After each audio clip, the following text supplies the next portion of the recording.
going to go over our Bubble Road Fine Motor activity. This goes with our story that we're reading this week. Little blue truck leads the way. And here's my little blue truck, although it's very big compared to my toy cars. Anyway, let's get to it. For this activity, you're going to need some bubble wrap.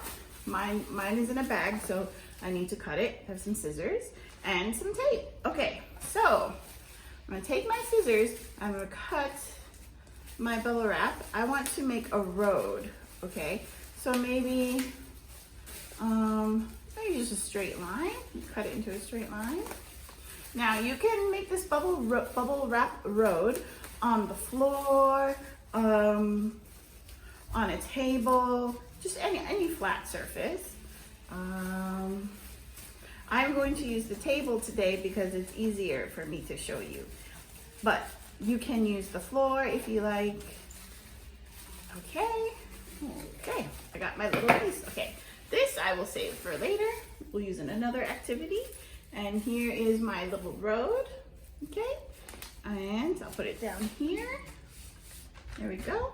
And now I'm going to use some tape. The tape is just so the road doesn't move when we're playing with it, okay?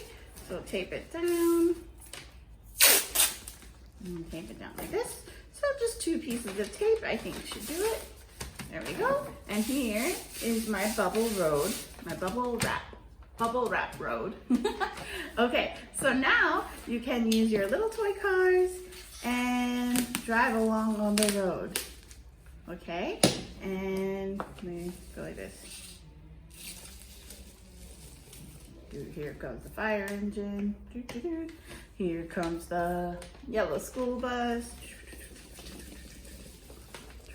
And here comes Miss Emiko's big little blue truck. And you can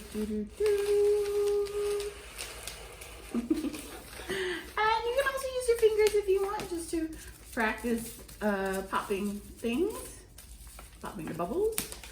Okay, should we try that again? Maybe we do 2 cars at a time.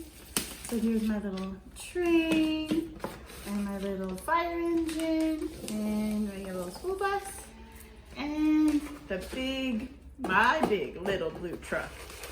Little blue truck down the road. There we go. Ding, ding. Okay, everybody, thanks for watching.